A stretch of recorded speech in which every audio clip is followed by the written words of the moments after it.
지금 이 순간 여러분이 가장 두려워하는 일이 곁에서 벌어지고 있다면 어떨까요? 50년을 함께한 아내, 내 고생을 누구보다 잘 아는 사람, 아이를 낳고 가정을 일구며 젊음과 시간을 함께한 사람, 그 아내가 다른 사람과 감정을 나누고 있다면, 그리고 그 일이 단 한 번의 실수가 아니라 오래전부터 마음속에 품어온 결핍에서 비롯된 것이라면, 여러분은 그 사실을 어떻게 받아들이시겠습니까? 오늘 저는 한 어르신의 상담에서 출발한 결코 가볍지 않은 이야기로 여러분 곁에 앉으려 합니다. 제게 상담을 요청한 분은 72의 남성, 이름은 조용철 씨였습니다. 그는 말을 시작하며 손을 떨었습니다. 선생님, 나는 그럴 줄 몰랐어요. 그 사람은 세상 누구보다 나를 잘 안다고 믿었거든요. 조용철 씨는 몇 달 전 아내의 외도를 알게 되었습니다. 우연히 본 아내의 휴대전화. 거기엔 오늘도 따뜻한 말 고마웠어요. 당신 덕분에 내가 다시 여자라는 걸 느껴요. 이런 메시지가 또렷이 남아 있었던 겁니다. 그는 처음엔 아내를 의심하기조차 싫었습니다. 이 나이에 왜 그랬을까? 내가 뭘 잘못한 걸까? 수많은 생각이 오갔다고 했습니다. 그리고 상담을 통해 서서히 아내의 마음이 왜 떠났는지를 조금씩 되짚어 나가기 시작했습니다. 오늘 저는 그 이야기와 함께 80 가까이 되는 여성들이 왜 이 시점에서 외도를 결심하게 되는지를 3가지 이유로 정리해 드리려 합니다. 단순한 비난도 가벼운 이해도 아닙니다. 이유를 아는 사람만이 올바르게 대처할 수 있고 상처를 더 이상 키우지 않으면서 관계를 다시 정리하거나 혹은 새 삶을 준비할 수 있기 때문입니다. 공자는 말했습니다. 사람의 잘못을 다스리려면 먼저 그가 왜 그렇게 되었는지를 알아야 한다.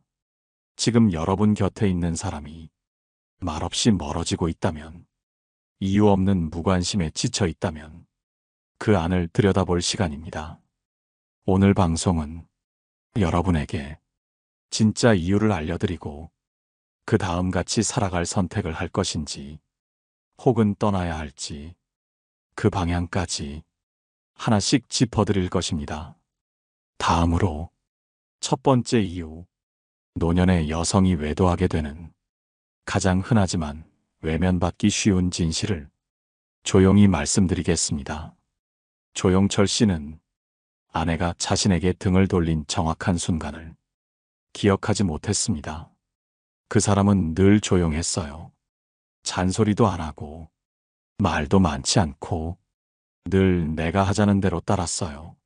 하지만 그 조용함, 그 따름, 그 무던한 성격이 사실은 외로움으로 쌓여 있었다는 걸 조용철 씨는 아내의 외도가 드러난 후에야 비로소 이해하게 됩니다. 노년의 여성이 외도를 결심하는 첫 번째 이유는 바로 존재감의 부재입니다.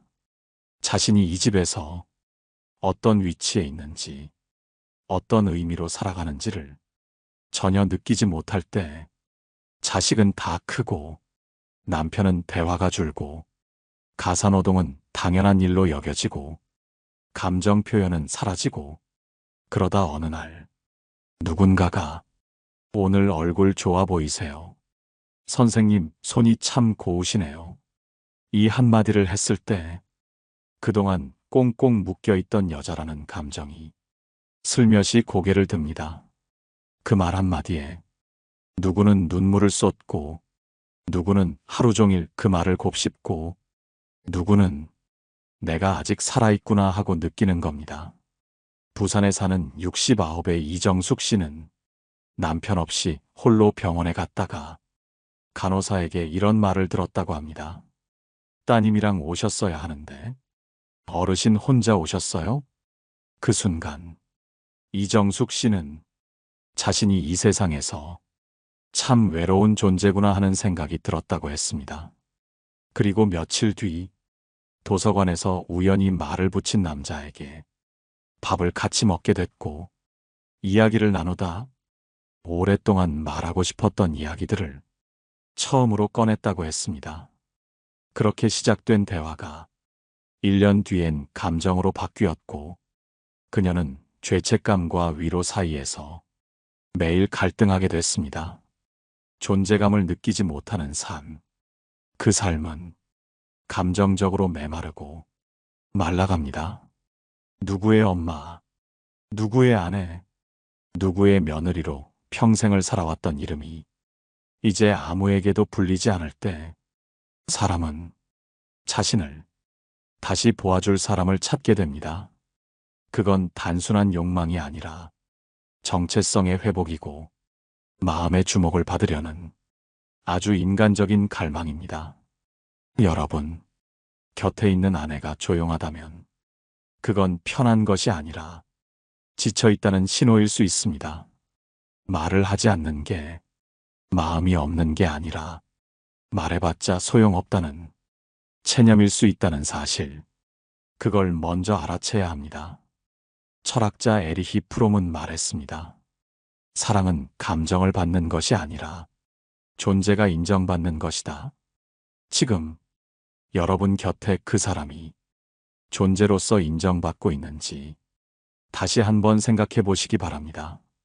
이번에는 두 번째 이유, 노년 여성이 외도를 하게 되는 깊은 심리의 또 다른 원인에 대해 말씀드리겠습니다. 이정숙 씨는 상담을 받으며 이런 고백을 했습니다. 저는요, 남편이랑 같이 살긴 했지만 대화는 10년 넘게 없었어요. 밥 먹을 때도 휴대폰만 보고 텔레비전만 보고 나는 그저 식사 준비해주는 사람 같았어요. 이정숙 씨의 이야기는 너무나도 많은 여성 어르신들이 똑같이 들려주는 이야기이기도 합니다. 노년의 여성이 외도를 결심하게 되는 두 번째 이유는 감정의 대화가 단절되었기 때문입니다. 사람은 나이 들수록 몸은 약해지지만 감정은 더 예민해집니다. 그래서 정서적인 연결, 마음이 통하는 소통, 따뜻한 말 한마디가 이전보다 훨씬 더 절실해집니다. 하지만 문제는 함께 늙어가는 부부 사이에 대화의 절반이 줄고 그마저도 일상적인 지시나 짧은 정보만 남게 된다는 데 있습니다. 저녁 뭐야? 불 좀 꺼. 병원 예약했어? 그 말들 속엔 감정이 없습니다. 관심도, 존중도, 감사도 모두 빠져 있습니다. 이럴 때 어떤 이가 요즘 어떤 생각하세요? 마음은 어떠세요? 이렇게 묻는다면 그 질문 하나에 평생 듣지 못한 위로를 받는 기분이 듭니다. 그 말을 건넨 사람에게 자기도 모르게 마음이 향하게 됩니다. 충청남도 홍성에 사는 박화자 씨는 남편이 쓰러져 병원에 입원한 동안 오랫동안 봉사하던 경로당에서 마음을 나눈 남자가 있었다고 했습니다. 그 남자 역시 배우자가 요양병원에 있었고 서로의 외로움과 책임, 가족 안에서 말하지 못했던 이야기들을 나누는 사이, 그 사람 아니면 이젠 누구와도 말이 안 통할 것 같다는 생각이 들었다고 했습니다. 그 관계는 결국 멈췄지만 그녀는 말합니다. 내가 나쁜 걸까요? 그냥 사람답게 말하고 싶었던 건데. 여러분, 이 말을 쉽게 넘기지 마셔야 합니다. 말을 나누는 일, 그건 단순한 정보의 교환이 아니라 존재가 존재에게 다가가는 가장 따뜻한 길입니다. 아내와 말을 안 하게 된 게 편해서가 아닙니다. 어색하고 할 말이 없고 마음이 다쳐서입니다.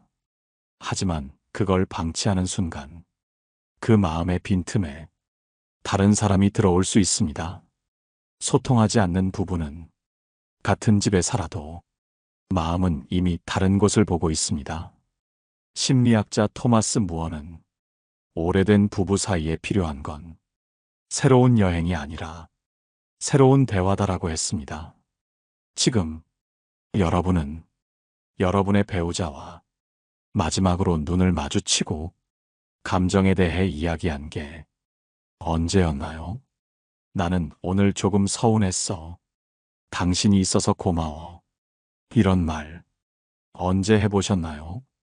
그 대화가 사라진 자리에 감정의 방황이 시작되는 겁니다. 이번에는 세 번째 이유, 노년 여성이 외도를 결심하게 되는 보다 현실적인 이유, 즉 삶의 통제력을 되찾기 위한 심리적 욕구에 대해 말씀드리겠습니다. 이정숙 씨는 상담 후반부에 들어서 조심스럽게 이런 말을 꺼냈습니다. 그 사람을 좋아했다기보다 그 사람이랑 있으면 내가 내 마음대로 살 수 있을 것 같았어요. 그 말의 의미를 저는 오래 곱씹었습니다. 노년의 여성이 외도를 결심하는 세 번째 이유는 삶의 통제력을 회복하려는 시도입니다. 그건 단순한 반항이 아닙니다. 더 이상 누구의 엄마도 누구의 아내도 아닌 나 자신으로 살고 싶다는 절박한 마음입니다. 평생을 가족을 위해 살아온 여성들은 자신의 선택보다 다른 사람의 요구에 따라 움직이는 삶을 살아왔습니다. 아침에 뭐 해 먹을까? 애들 뭐 입힐까? 남편은 뭘 좋아하나? 어르신은 언제 오시나? 자기 이름보다는 다른 이름으로 불리며 자신의 감정보다는 상대의 기분을 먼저 살피며 살아온 인생. 그 삶은 70이 넘는 지금도 변하지 않습니다. 그러다 문득 어느 날 한 사람이 묻습니다. 선생님은 뭐 하고 싶으세요? 요즘 뭐에 관심 있으세요? 그 물음 하나에 오랜 시간 묻어뒀던 나라는 존재가 고개를 들기 시작합니다. 그 물음이 감정이 되고 감정은 통제력을 갖고 싶은 욕구로 바뀝니다. 나도 내 감정대로 살아보고 싶다. 내가 뭘 원하는지 이제라도 알아보고 싶다. 그 마음이 가끔은 누군가를 향해 잘못된 방식으로 움직이기도 합니다. 전라남도 목포에 사는 김말순 씨는 이혼은 하지 않았지만 남편과는 10년 넘게 각방을 쓰며 집안에서도 거의 대화를 하지 않았다고 합니다. 그녀는 친구들과 여행을 다니며 사진을 찍고 시를 쓰고 때로는 다른 남성과 연락을 주고받았다고 고백했습니다. 그 관계가 깊어지지는 않았지만 그 사람과 연락을 주고받는 동안 처음으로 내가 내 인생을 살고 있다는 느낌이 들었다고 했습니다. 그녀는 말합니다. 남편하고 사는 건 그냥 가족이 된 느낌이었어요. 근데 그 사람과 이야기 나눌 땐 내가 여자 같았어요. 내가 사람 같았어요. 이 말이 단지 외도에 대한 변명이 아니라 삶을 회복하고 싶은 절박한 갈망이었다는 걸 여러분은 느끼셨을 겁니다. 심리학에서는 이를 통제력 회복 행동이라 부릅니다. 삶의 주도권을 잃은 사람은 작은 감정이라도 자신이 조절하고 있다는 느낌을 통해 존재감을 다시 찾고 싶어집니다. 문제는 그 방식이 왜곡된 길로 흐를 경우 가정 전체가 무너질 수 있다는 점입니다. 그래서 이런 상황에서는 상대를 무조건 나무라기보단 그 사람이 왜 이런 행동을 선택하게 되었는지를 먼저 들여다봐야 합니다. 철학자 빅터 프랭클은 삶의 의미를 잃은 사람은 어떤 방식으로든 자신의 존재를 확인하려 한다고 말했습니다. 노년의 외도는 사랑이라기보다 존재의 회복이라는 측면에서 바라봐야 할 문제입니다. 이번에는 이 세 가지 이유를 바탕으로 같이 살기로 선택한 경우 어떻게 마음을 다스려야 하는지 현명한 대처법을 말씀드리겠습니다. 이정숙 씨는 외도를 멈추기로 결심했습니다. 그녀는 더 이상 자신의 감정을 숨기거나 외면하지 않기로 했고 남편에게 조심스럽게 이렇게 말했습니다. 내가 왜 그랬는지 당신은 궁금하지도 않죠? 그 말에 남편은 처음으로 고개를 떨구며 대답했습니다. 이제라도 알고 싶어. 그날 이후 이정숙 씨 부부는 서로의 마음을 조금씩 다시 열기 시작했습니다. 만약 여러분이 배우자의 외도를 겪었지만 함께 살기로 마음을 먹으셨다면 세 가지를 먼저 준비하셔야 합니다. 첫 번째, 감정을 정리할 시간을 주는 것입니다. 외도를 겪은 뒤 곧장 용서하거나 곧장 관계를 회복하려 하면 오히려 상처는 깊어집니다. 화가 났다면 그 감정을 누르지 말고 차분히 기록하세요. 슬펐다면 그 감정을 모른 척하지 말고 말로 표현하세요. 감정을 억누르는 부부는 다시 싸울 준비만 할 뿐 서로의 마음을 회복하지 못합니다. 그래서 일정한 거리, 심리적 거리를 두고 서로의 고통을 인정해주는 시간이 무조건 필요합니다. 두 번째, 재정이 된 관계를 설정해야 합니다. 이전의 관계로 돌아가려고 하지 마세요. 그건 이미 깨져버린 그릇을 붙이겠다는 뜻이고 그 틈은 시간이 지나며 다시 벌어지게 됩니다. 대신 새로운 합의를 만드는 겁니다. 앞으로 나는 이런 것이 힘들었고 이제는 이렇게 살고 싶다. 당신이 내게 필요한 건 감정보다 말이고 표현보다 행동이다. 이런 대화는 처음엔 낯설고 때론 눈물 나겠지만 오래 함께 살고 싶은 두 사람에게 반드시 필요한 과정입니다. 세 번째, 함께 할 수 있는 새로운 활동을 만드세요. 부부가 회복되려면 대화만으로는 부족합니다. 새로운 기억, 새로운 공통 관심사, 이게 없으면 서로에 대한 마음은 금세 다시 메말라갑니다. 산책, 요리, 손편지, 작은 일기, 그 어떤 것도 좋습니다. 중요한 건 함께하되 과거 이야기를 반복하지 않는 것. 새로운 관계는 새로운 기억에서 시작됩니다. 부산 해운대에 사는 박선희 씨 부부는 이런 방법을 선택했습니다. 주말마다 서로 다른 장소에 가서 한 가지씩 서로에게 질문하는 겁니다. 지금 가장 고마운 일은 뭐예요? 오늘 하루에서 제일 편안했던 순간은? 이 질문은 어느새 서로의 감정을 지금 이 순간에 머무르게 하고 과거가 아닌 현재를 바라보게 합니다. 그녀는 말합니다. 이제는 남편이 과거에 나를 외롭게 했던 사람이 아니라 지금 나를 이해하려는 사람이 되었어요. 여러분, 배우자의 외도는 인생의 큰 충격입니다. 하지만 그 충격에서 멈추지 않고 그 안에서 서로를 다시 보려는 용기, 자신을 지키려는 선택이 더 중요합니다. 공자는 말했습니다. 과거를 고치는 것은 미래를 준비하는 가장 훌륭한 방법이다.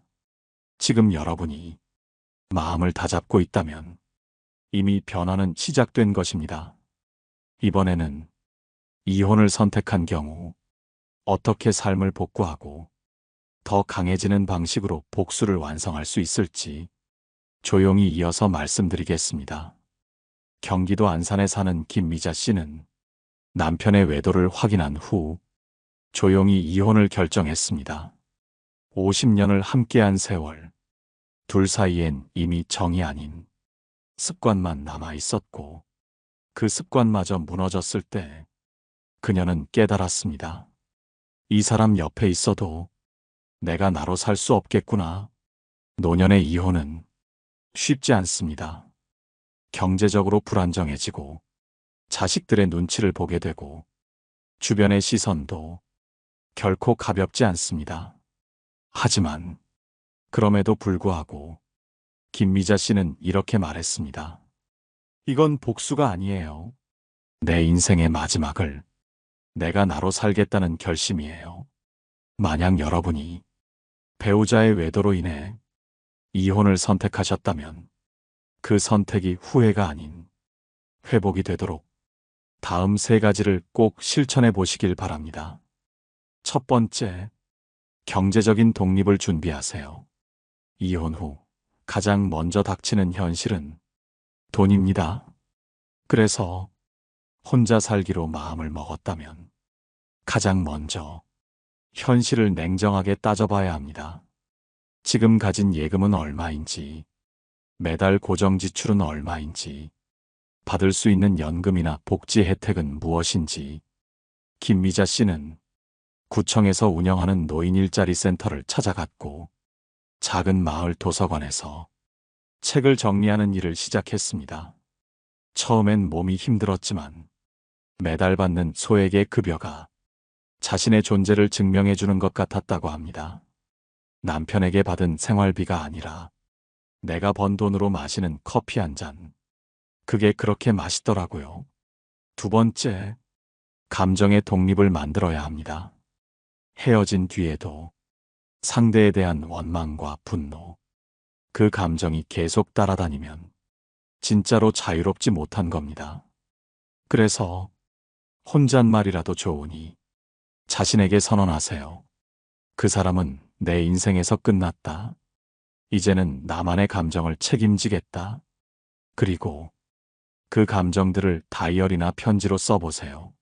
쓴 다음엔 굳이 상대에게 보내지 않아도 됩니다.